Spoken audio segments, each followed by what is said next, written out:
Alam ba ninyo na may legal na pamamaraan na upang magkanya-kanya na sa pera kayo at ang asawa ninyo? Tara, magkape't mag-usap muna tayo.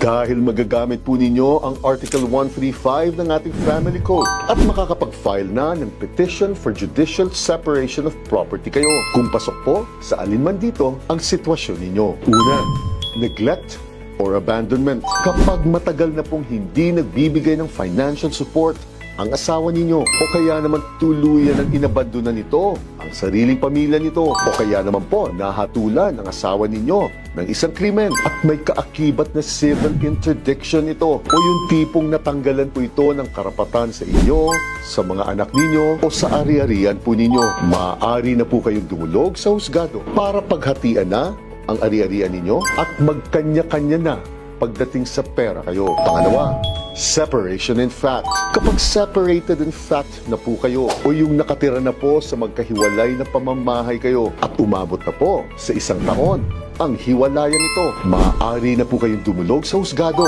para paghatian na ang ari-arian ninyo at magkanya-kanya na po pagdating sa pera kayo at magagawa nyo pa rin po ito kahit hindi pa sumasang-ayon dito ang asawa ninyo. Kailangan nyo lang pong patunayan na totoong hiwalay na kayo at malabo na pong magkabalikan pa kayo. At ang pangatlo, abuse of administration. Kapag inabuso po ng asawa ninyo ang pamamahala nito sa ari-arian ninyo, halimbawa po, kung nagbebenta na o nagsasanla na ito ng mga ari-arian ninyo na walang paalam sa iyo o kaya naman po nilulustay na nito ang ari-arian ninyo dahil nagsusugal na ito o nakakuha po ng kabit ang asawa ninyo, then maaari na po kayong dumulog sa husgado upang paghatian na ang ari-arian ninyo at magkanya-kanya na po pagdating sa pera kayo at magagawa nyo pa rin po ito kahit hindi pa sumasang-ayon dito ang asawa ninyo. At alam po ba ninyo, kahit hindi po nag-aaway kayo at wala pong atraso sa isa't isa kayo, kung hindi na po kayo magkasundo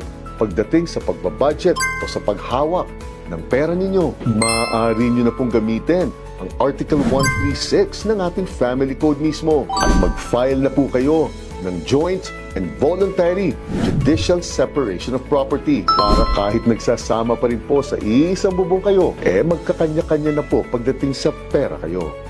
Jimmy.